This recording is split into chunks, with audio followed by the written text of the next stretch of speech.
I don't know, parang this guy came up to me and offered me a drink. And I don't know what happened after that, why parang all of a sudden, nawala yung power, yung lakas ko. Sabi niya, hatid na kita. I found myself in a parking lot being abused by this person. Wala akong kalakas-lakas. Dahil sa masakit na pangyayaring iyon, nagbalik kay Gracie ang kanyang mga karanasan noong siya'y bata pa. Yung medyo adventurous. Nahumaling siya sa pornografiya sa murang edad. Parang this is nice. This is, wow. Siyempre yung masturbation, fantasizing, di ba? Hanggang sa ang kanyang pantasya ay unti-unting naging realidad. Naging boyfriend ko siya kasi binigyan na naman niya ako ng atensyon. I eventually gave in. Bagamat may karelasyon, uhaw pa rin sa atensyon si Gracie, kaya naman... And I don't know what happened after that, why parang all of a sudden, I found myself in a parking lot being abused by this person. Condemnation. Yun pala yung term ng guilt, yung guilt and shame and then condemnation na. Bakit kasi hindi ka naging, bakit parang more of you're blaming yourself. Ang mapait na karanasan na iyon ni Gracie ay nauwi sa kalbaryo. Nagsimula na ring magbago ang kanyang kasintahan. Parang nalaman niya lahat yun. And doon, mas naging abusive siya. Because because he is entitled to. Kasi, di ba, ginawa mo, di ba, nangyari na nga to sa iba, parang ganyan. Tapos sa akin, hindi, ayoko talaga. And then, ihintog niya sa mirror. Ang sakit talaga. As in, hindi lang siya sakit na physical, pero parang, grabe na to.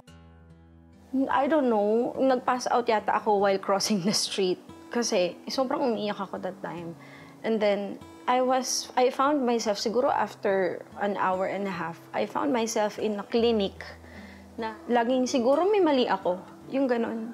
Siguro, ano bang mali sa akin? Bakit ganito? Kasi di ba kung hindi naman, wala silang nakikita sa akin, bakit nila ako gaganituhin? Yung laging may ganong feeling. Sa gitna ng kanyang desperasyon, naisip ni Gracie na makipag-ugnayan sa dating girlfriend ng kanyang kasintahan. Ito ay humantong sa...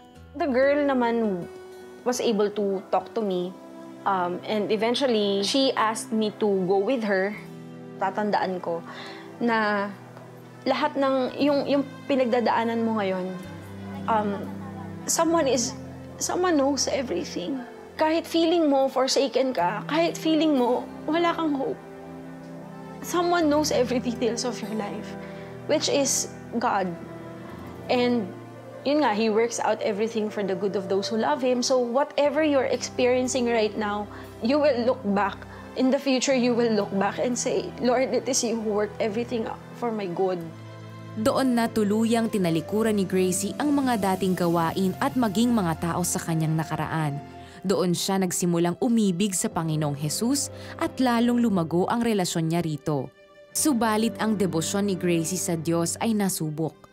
Yan ay noong may dumating na lalaking kanya ulit mamahalin. Different person, which is yung huli kong boyfriend. He was really the parang perfect type of guy. Okay kami, alam niya tong mga to. He started talking about planning a wedding.